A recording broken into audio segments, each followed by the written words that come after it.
kelompok 12 mata kuliah Matematika Keuangan dengan anggota saya Sabila Musabila dengan NIM 188231003. Saya Azza Deweryani dengan NIM 188231114. Saya Bita Syana Dwita dengan NIM 188231119. Di sini kami akan menjelaskan tentang saham perbankan dan saham konglo menggunakan metode PBV, PER, dan direct foreign. Selamat menyaksikan.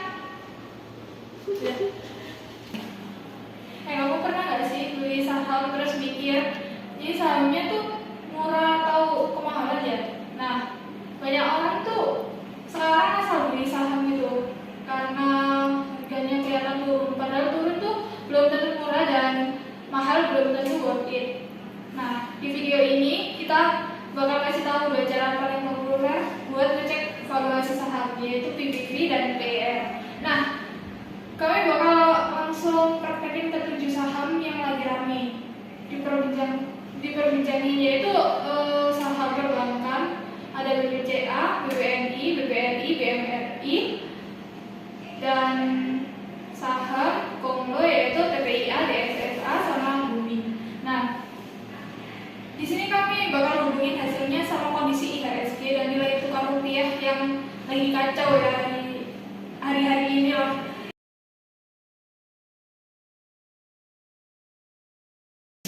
Nah, sekarang kita masuk ke metode pertama, yaitu PBV. Apa sih PBV itu? PBV itu price to book value. Nah, PBV itu membandingin harga saham sama nilai buku perusahaan per lembar.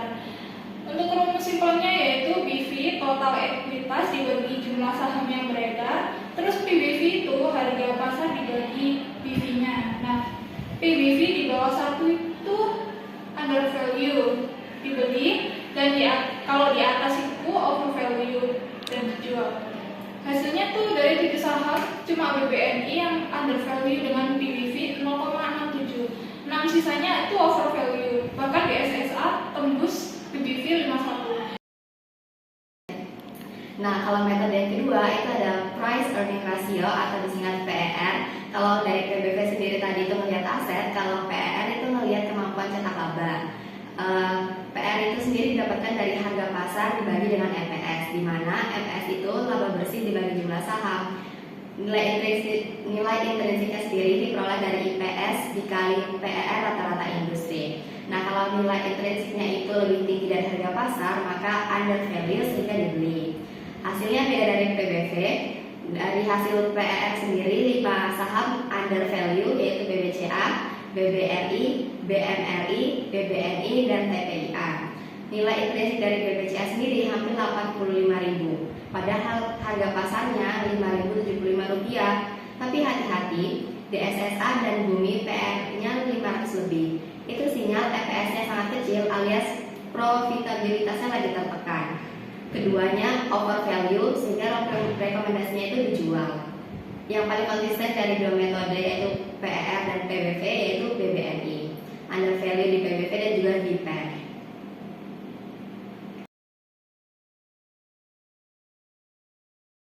Halo semuanya, pernah nggak sih kalian lihat data yang polanya naik terus turun atau naik lagi? Nah, masalahnya pola kayak gini tuh sering untuk dijelasin menggunakan regresi linear biasa karena hubungan antar variabelnya nggak berbentuk garis lurus. Makanya di sini kita menggunakan regresi non parametrik yaitu regresi direct foreign. Metode ini lebih fleksibel karena mengikuti pola data yang berfluktuasi. Di video ini kita bakal lihat model foreign mana yang paling bagus berdasarkan hasil analisis yang dilakukan. Apa itu regresi direct foreign? Sebelum masuk ke hasilnya, mari kita kenalan dulu sama konsep Fourier. Singkatnya, regresi Fourier adalah metode regresi yang menggunakan fungsi sinus dan kosinus untuk membentuk model. Kenapa harus menggunakan sinus dan kosinus? Karena dua fungsi ini punya bentuk gelombang yang cocok untuk menggambarkan pola data yang naik, turun, atau berulang. Dalam analisis ini, kami menggunakan 3 model yang akan digunakan, yaitu model sin, cos, dan cosin. Nah, tugas kita adalah mencari model optimal dari 3 model ini. Langkah pertama adalah menentukan parameter optimal menggunakan generalized cross validation atau GCV yang paling minimum. Dari hasil hitungan diperoleh dari 3 model itu mempunyai nilai optimal pada K sama dengan 1. Berdasarkan kriteria GCV yang telah disebutkan, model terbaik adalah model SIN. Selanjutnya, setelah mendapatkan parameter optimal, model diuji menggunakan data training dan data testing. Di data training, model SIN menghasilkan nilai error paling kecil dibandingkan dengan model lainnya. Hal ini menunjukkan bahwa model SIN mampu mengikuti pola data dengan sangat baik dengan MAP yang sangat kecil juga. Jadi, apa yang bisa kita simpulkan? Yang pertama adalah regresi dari Fourier cocok digunakan untuk pola yang tidak linear dan cenderung berfluktuasi.